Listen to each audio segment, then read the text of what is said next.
Are you tired of the 9-to-5 lifestyle? Do you want more freedom to do what you want, when you want it, without sacrificing your current income? Then this is the show for you. Every week, we dive into John's journey towards financial freedom and everything he has learned since 2014. Real estate investing, cryptocurrency, stocks, private lending, foreign residency, tax saving strategies, infinite banking, assets protection, and much more. Now, here is your host, the founder of the Wealth and Freedom Nexus, John Rickgarn.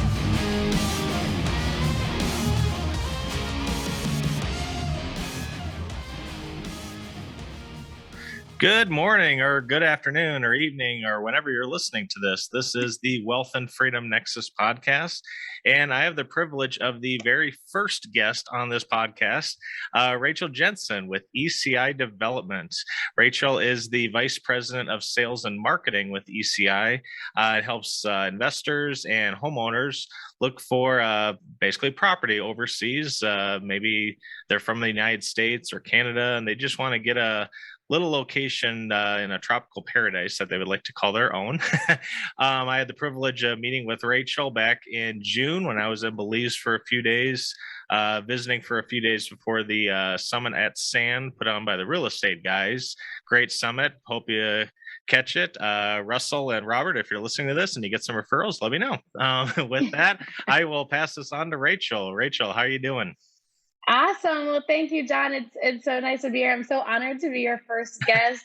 I know we're going to have a really great conversation ahead. Of course, if it was based on anything that we chatted about when you were here in June, then sure, your listeners will have a ton of great information to learn about. I know that you yourself, you're always looking to learn and really discover the best new ways and tactics and methods to diversify and, of course, get cash flow at the end of the day. So they've come to the right place, that's for sure. Perfect. So yeah, just maybe you can give us a little background, Rachel, and maybe, kind of how you fell into ECI. I'm guessing you just didn't wake up one morning and like, oh gosh, I'm bored. What the hell? I'll move to Belize and start selling real estate. So no, it was actually pretty serendipitous. When I was younger, I used to go to a lot of the open houses with my mom, even if our family was not in the market for real estate. We used to go look at houses. My grandfather was a real estate investor. He used to always tell us the same story about borrowing other people's money and never putting his own money in. And he ended up with a really great portfolio of properties, for really being a very modest man. And he did really well for himself in the long run. But, I never actually thought I would go into real estate myself. When I was in college, I was on the pre-med track. I was studying Spanish.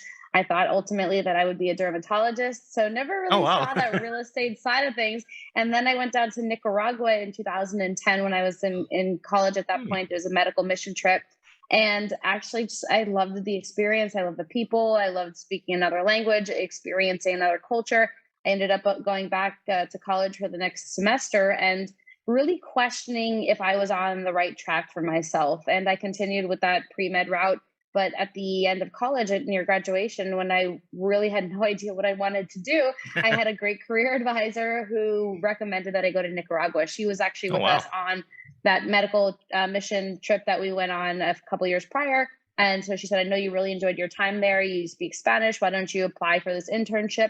So I did that. It was a 3-month period. I ended up staying with the company. I've been with them for close to a decade at this point, but I stayed with them. But simultaneously, while I was getting towards graduation, I applied for the Peace Corps. So I applied and I got posted to teach English in Panama. That would have been the January following graduation. So I was, always thinking internationally. I don't come from an international family per se, or family trips. I'm from New York originally. Our family trips were down to Florida. Okay. In the winter, like spring break, or maybe like Tulum or Cancun way back when. But we weren't necessarily a really adventurous family. But I just always fell into the real estate or the international side of it. And then real estate, coupled that with real estate. And it really was just a dream job that I really never even considered when I was in college. You don't go through any classes in university and they tell you to consider international real estate or international investments. Maybe it's foreign affairs, but there's never really that specific category in college where they help you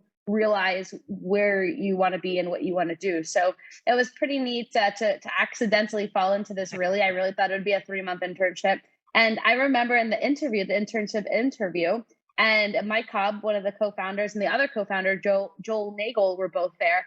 And they were like, all right, well, what do you like doing? And when you spend 4 years of college and you're supposed to know what you like. And I was like, Yep. to be honest with you, like, I don't know. And they're like, right, you're supposed to. And for some lucky people, like what they studied in school is actually what they're doing now. But I think for a majority of people, we kind of figure it out as we grow older.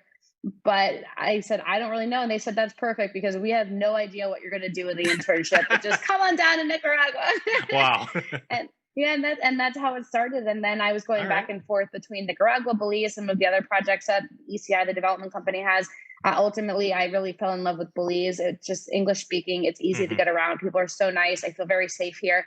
Belize is where I'm calling from today. And obviously, John, where I ran into you when we were down here for the Summit at Sand conference. But it's been a really neat experience. And I think that having this international space is so big. The international space is so big because we just think about how big the world is and the globe is huge and there are tons of opportunities, but being able to nail it down and get a little bit more specific when you like real estate as an investment. All right, let's look at the diversification options and seeing where else besides, maybe the market you're totally comfortable in makes sense for you to invest because we know diversification is key. So it's been fun. It's really been an exciting journey, that's for sure. Cool. Awesome.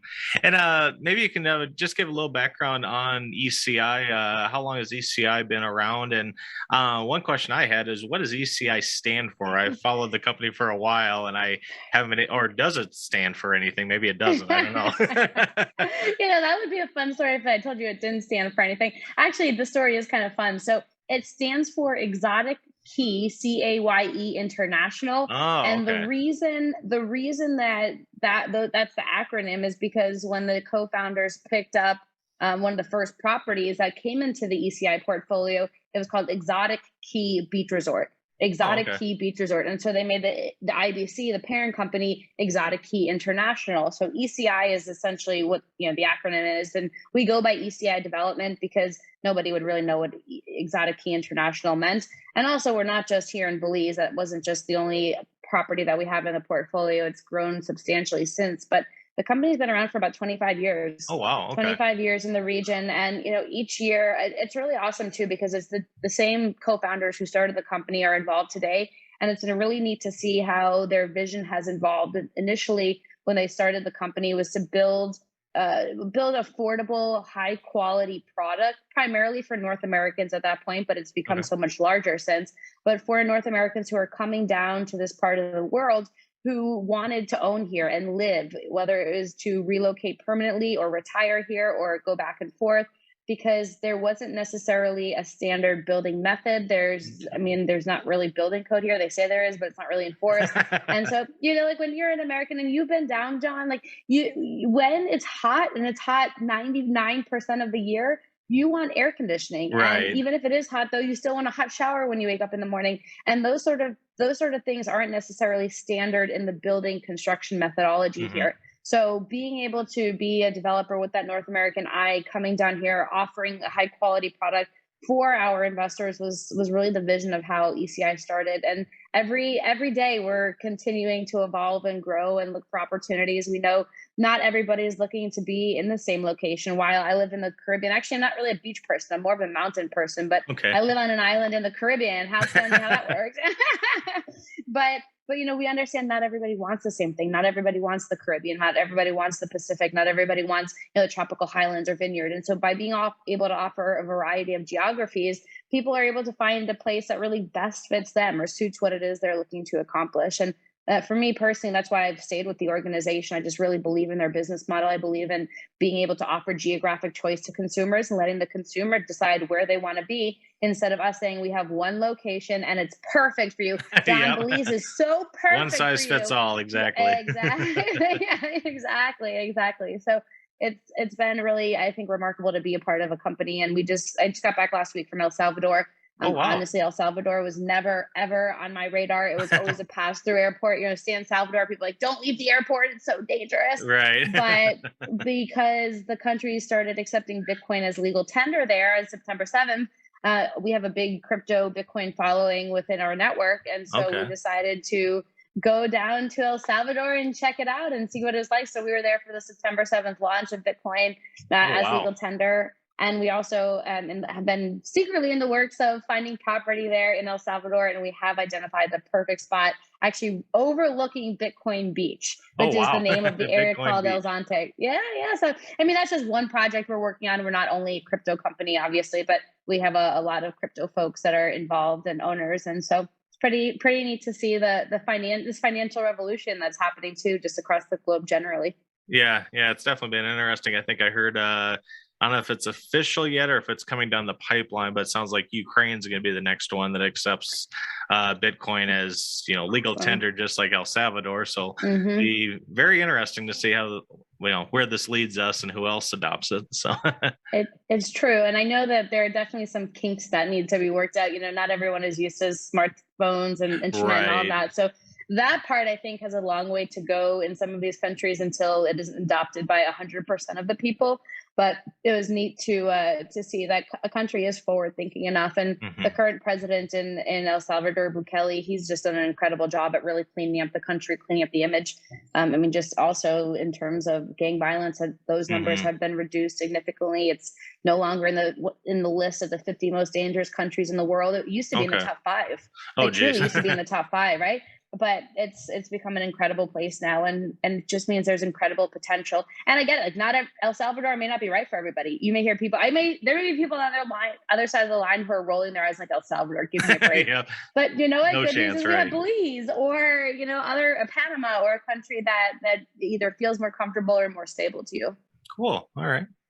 Now, in regards to the properties that you and ECI offer, I know we've talked a little bit about them in the past. I myself have stayed at the Grand Bayman in Belize, but kind of from low to high, what could, a potential investor or even maybe an expat that wants to relocate kind of from, very entry level all the way to, if there is such a thing as a McMansion on Belize, or what would be the top end on that spectrum? Sure. Yeah, sure. So here at Grand Bayman, we have entry pricing condos for about $99,000. And then here at it's still within Grand Bayman realm, it goes up to about $350,000. And that's for a 4-bedroom. The lower end, the $99,000, that's for a studio. And we've recently partnered up with Best Western. So Best Western will be branding the property, and it's nice from the rental perspective because then people can put it into the Best Western rental program.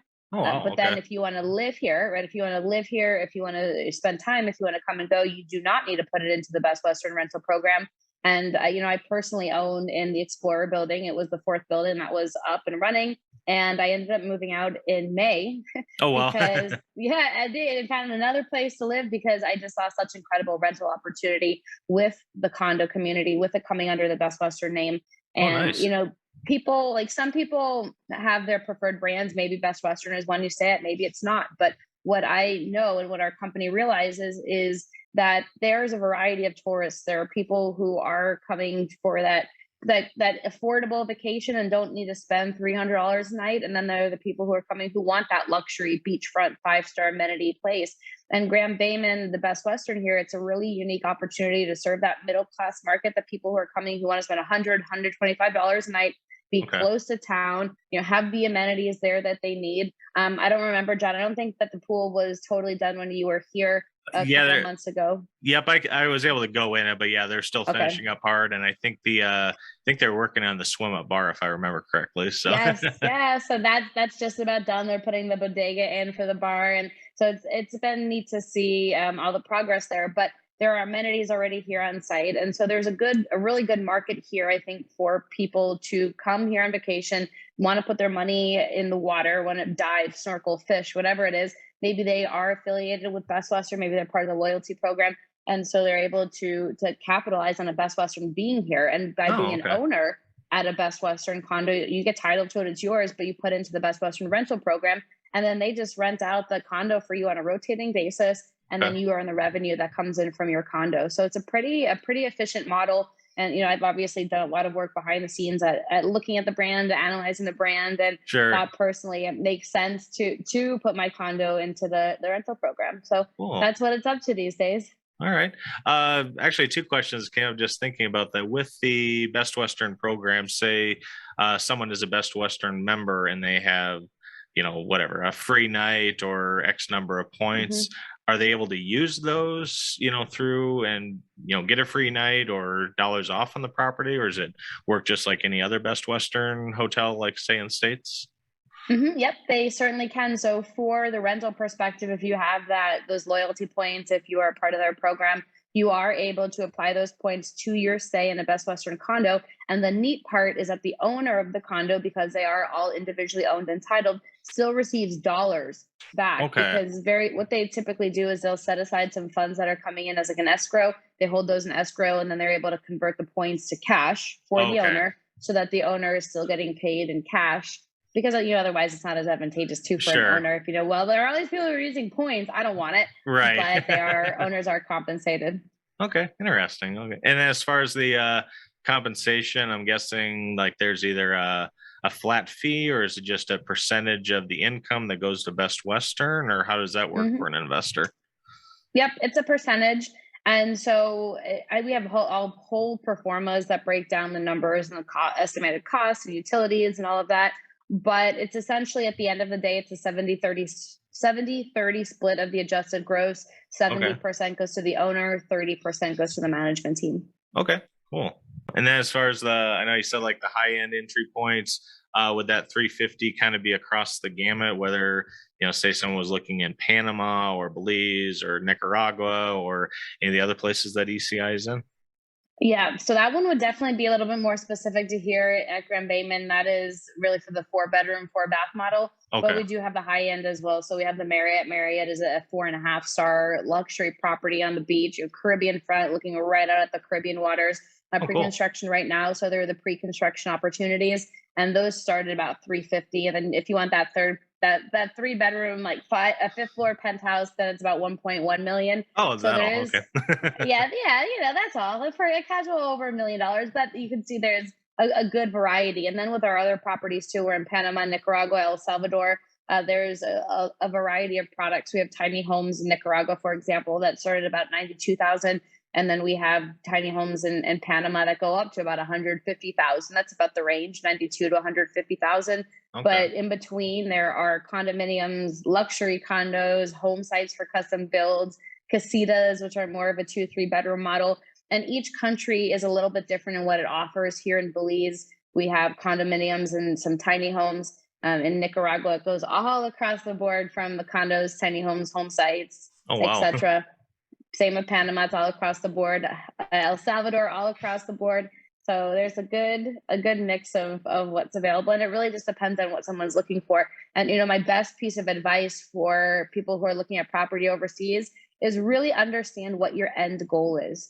Are you primarily looking at this property from an investment perspective? If you're looking at it from the investment perspective, then the numbers need to make sense. It doesn't matter if you personally like the place. Sure. Right? I mean, I've had people come down to Ambergris Key before, and they're like, well, and they tell me they're looking at this from an investment perspective. They come down, and they're like, well, we don't like it. And I'm like, but does that matter? Like, I understand that you want to like it because you want a vacation here, but Ambergris Key is the island that produces 70% of the tourism revenue for the entire country. So from an investment perspective, this is the place to be. Belize keeps going up and up and up in popularity. This is the place to be for an investment. So if you don't like it, then it sounds like it's more of a personal decision, a lifestyle decision, a place that you perhaps want to spend time. Sure. I have some rental properties in the States, in cities that I've honestly just driven through. I have no intention of ever living there. Maybe just drive by again to see it and to make sure the house is still there operating and hasn't burned to the ground and I wasn't informed.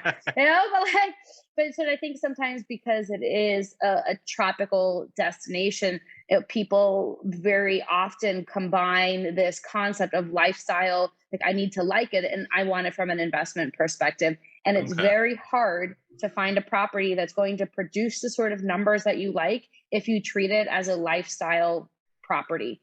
And especially, we get people who are coming down and they're like, all right, well, we want a property that's going to provide cash flow for us. We also want to be here for a few months out of the year. I'm like, great. Well, what months do you want to be here? December, January, February, right? Of course, I get it. It's cold up in the north Yeah. during that time of the year. You want to be somewhere tropical and warm and the beautiful beaches behind you. But the reality is also that's when it's peak season here in the Hmm. country.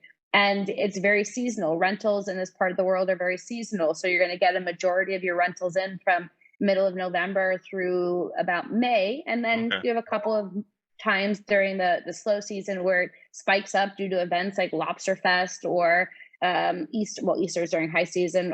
What else is there? Costa Maya Festival here in Belize. Okay. There's just a bunch of reasons why it would spike up during low season, but a bulk of your income comes during those months. So that's Okay. if that's the one key takeaway I'm going to give during All this. right. It's identify, folks, whether or not you want that rental property or if you want that lifestyle.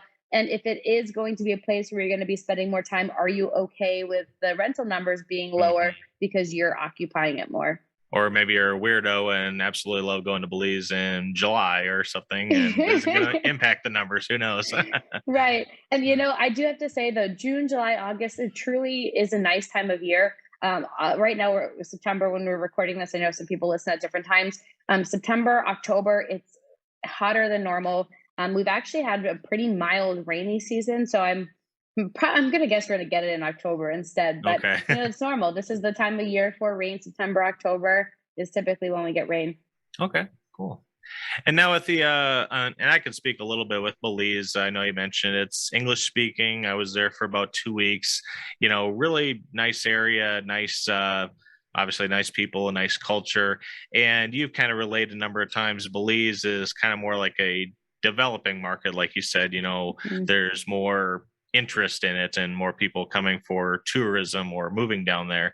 As far as the other prime markets that ECI is in, how do those play in? Are, Nicaragua kind of more of an up and coming, or Panama more of, an established market, or how do those, Costa Rica, Panama, and Nicaragua play into the mix?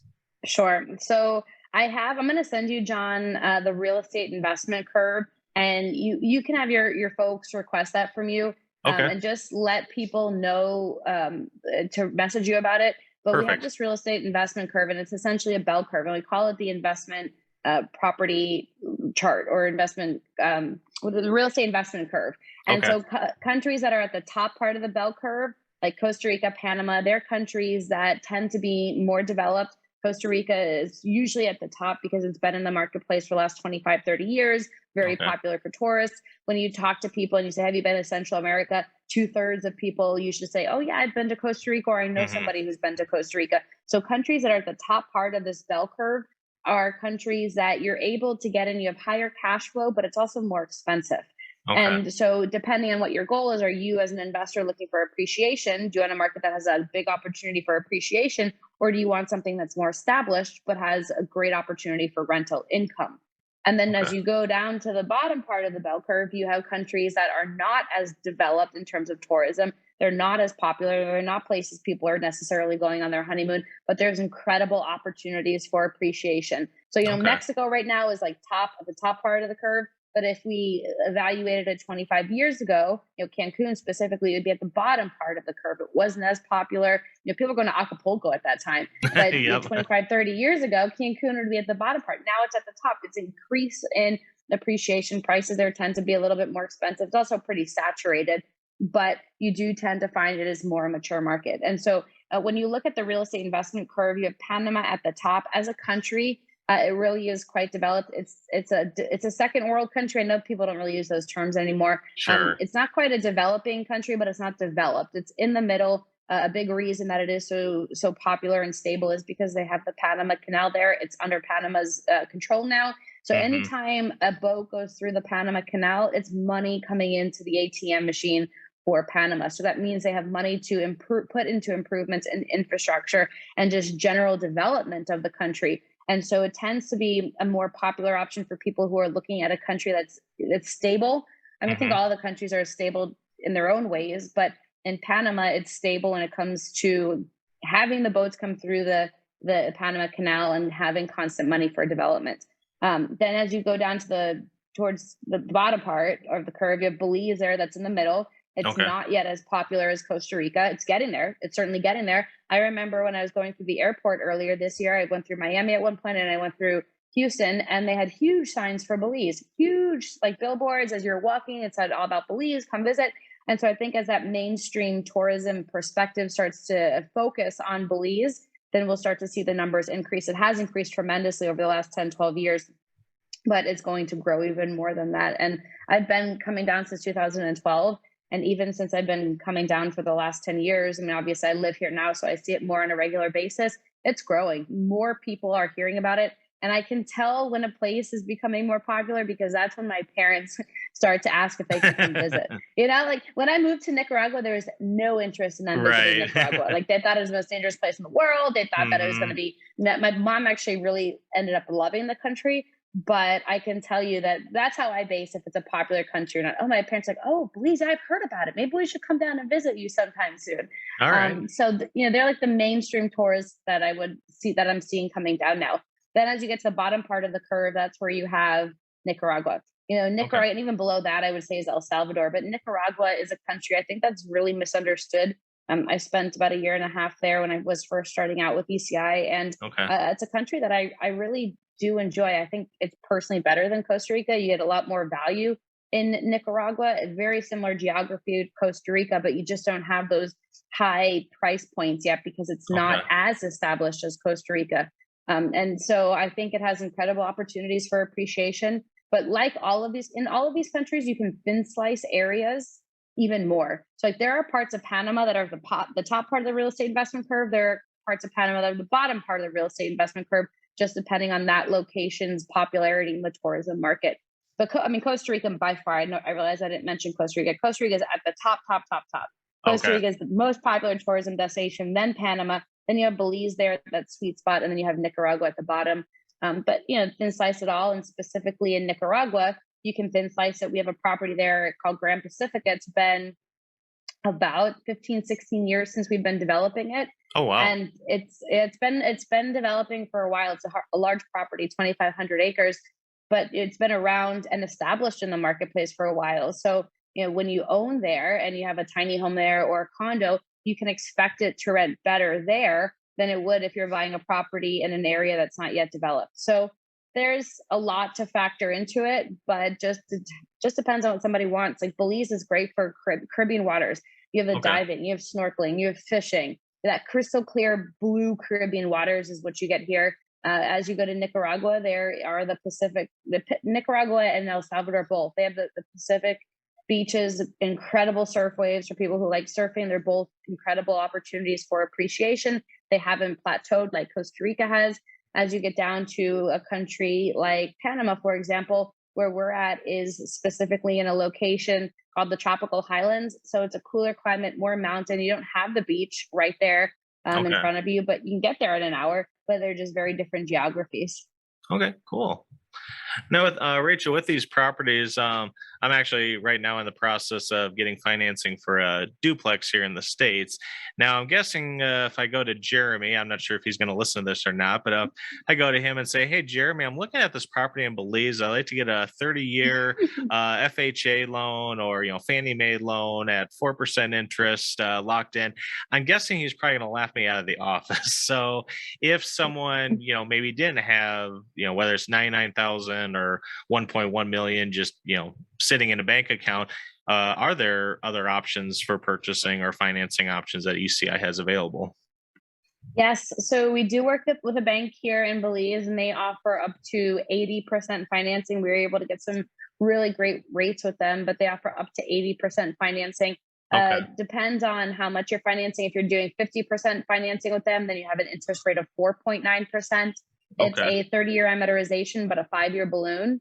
And then if you're financing 80%, it's 6.9% interest to 30-year amortization with a 5-year balloon. But what I want to mention, financing in this part of the world as a foreigner is very difficult to find. I think a lot of times we have gotten really spoiled in the States with how, it just seems to be so easy to get a loan and you're able to get really great rates and it's a 30-year AM. And there's just all these really nice benefits to it. But here, you're going to find things like a balloon payment at the end of the 5th year on a 30-year AM schedule. So you have to pay that balance, 25 years balance at the end of the 5th year, or you have to refinance with a bank. And typically rates are higher. 10.9 to 13.9% interest is standard. Luckily we were able to get a good rate. We buy down the rate to get to 4.9 and 6.9 for our clients, but it's expensive. It's expensive to leverage, and the process isn't necessarily as quick or smooth as it is in the States. I know if you're financing a property that's outside of Belize with this bank, you have to open up a Belize IBC, Belize International Business Company, that will hold title to the property. And the reason you have to do that is because Belize is a bank that has a jurisdiction here in Belize, obviously. So they have to comply to central bank rules. And if it's not a Belizean asset, then they don't have any jurisdiction over it. So in order for it to be a Belizean asset, the property has to be in a Belize IBC if it's not in Belize physically. So there are just some extra steps. It gets a little complicated. I know a lot of people are not necessarily versed in international real estate and what IBCs are, international business companies and local companies. It's a lot going on. Yeah. But our team can certainly help you with it. But I do have a couple of suggestions, because we have had clients who didn't want to go the financing route with us. And so they were able to find that their home bank was able to give them a line of credit. Okay. So that's something to consider. Or if you have a property that you can refinance or get a second mortgage on or a mortgage on, you can always take the money from that and then apply it to your property here in Belize or another country to use. And then you're paying less interest on that money than you would be if you're using money down here. Okay. So basically get a financing in the state per se, but then just deploy those dollars in whether it's Belize or Nicaragua or wherever you're looking at. So yeah, exactly. Okay. But if you go into, like you said, Don, if you go into your bank and you tell your banker, all right, like, here's my sales contract with a property in Belize, like, I just want the money for it. They're like, no. So line of credit or the second mortgage is definitely the way to go. And then we've had some owners who've gone really creative. We accept cryptocurrency, gold, silver. Oh, wow. So we've had owners, who paid with gold coins. They send us an assessment of it. And then some of them have sent them through DHL to us. Others have wanted to physically meet up with us, understandably so, to hand over the coins. But we do have a good mix. We have people who pay with Bitcoin, Ethereum, Monero, the cryptocurrencies. And then people do a combo. Yeah, a combo of it. Some pay with put a little bit of money down through the crypto, a little bit down with gold, do some cash, finance the other 50%. So there are definitely ways to get creative. And of course, self-directed IRAs do work here. But obviously they can't be self-serving. You cannot visit them because it's for investment only. Perfect. Interesting. Actually, with that, it's kind of sounds like it's a little bit more flexible than in the States. I'm actually a realtor, and to my knowledge, I don't know of any banks that accept down payments as in gold or silver or Bitcoin or anything. It's pretty much just US dollars, and that's it. We understand that. I mean, the financial world is ever changing these days and growing at such an interesting pace. And I never, 10 years ago, I obviously had no idea about cryptocurrency. I'm kicking myself that I wasn't trying to pay attention to this stuff more at that point. But I have to say that as an organization, I'm just really proud that we do offer those sort of options, because people believe in different currencies. And, who are we to say, no, you can only pay in US dollars because that's the only thing that we believe in. So by giving people the flexibility to own real estate, own a hard asset through that gold or silver or crypto or cash or finance or whatever makes the most sense for them, I think is pretty neat and pretty unique. Okay, cool. So, all right. I think that gives my listeners quite a bit of information to digest. I hope they find this valuable. Are there any other additional projects that you and ECI are working on here end of 2021 and 2022 and beyond? Yes, sir. So this is what I love talking about. I get so excited about our future projects upcoming because there's always something new. And that's what I love. I love learning and always doing something new. So obviously we have the El Salvador project that we did a very soft intro to our listeners about. We're going to be doing a product launch in the next month, I'd say month to 2 months, about the different products that will be available. In addition to that, we picked up some property over in Honduras by La Ceiba, which is right across the bay from Roatan and Utila. So we're excited about that. And then in addition, we, over the next 2 years, I would say, this is not necessarily immediately next year, but over the next 2 years, we will be looking at acquiring property in Argentina in a vineyard sort of setting. Then also, Ecuador for more of that tropical highlands. What it really comes down to at the end of the day is understanding not everybody wants the same thing. Sure. Not everyone wants the same geography. So we continue to find it. It's funny. I was talking with one of my coworkers, Betsy. You know Betsy. Yep, I know Betsy. Earlier. Hi, Betsy. And so we were saying, and Betsy's like, I think that if they can't find something with us, then it probably doesn't exist. Like, because we have so many geographies. I said the one geography we're missing is the mountains, like the ski mountains. Oh, we sure. don't have snow. We're not in the snow areas. We're in more of the tropics, Argentina, where we're looking there in Mendoza. It's more of like a Colorado climate. So it would snow there. Okay. But other than that, right now, we're just in those tropical locations. I know I have the green screen here. This is from Belize, but we do have the palm trees and the beautiful waters. Yeah, if people want snow, they can just come visit me in Minnesota, 9 months out of the year. They'll see plenty of it. All right. Oh, that's awesome. Well, thank you very much, Rachel. I very much appreciate your time and giving the valuable advice to my listeners. What are there ways that they can reach out to you in ECI if they have any additional questions or if they want to pursue international real estate investment? Of course. Yep. I would say the best thing that you can do is email us info@ecidevelopment.com, info@ecidevelopment.com. Just let us know that you came from Wealth and Freedom Nexus. And with John, either or tell us John Rick Garn or Wealth and Freedom Nexus, because I want to make sure that we can send you that chart that I mentioned, that real estate investment curve. And we also have special discounts for our partners at times too. So Perfect. Just reach out to us to let us know how you heard about us, and we'll make sure you're getting the special rate. Sounds good. And I'll make sure to put that in the show notes so everyone can reach out to you as well. So perfect. Right. Well, thanks again, Rachel. I hope you have a great rest of the day in Belize and hope to talk again soon. Awesome. Thank you, John. Bye, everyone. Thank you. Bye.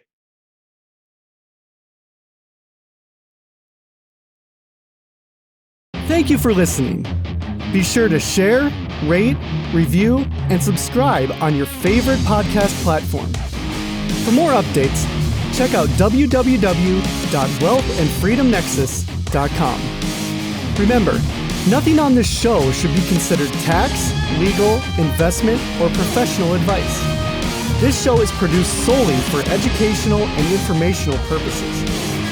Please consult an appropriate and licensed tax, legal, real estate, or business professional for specific advice for your situation. For distribution or publication rights or media interviews, please contact the host.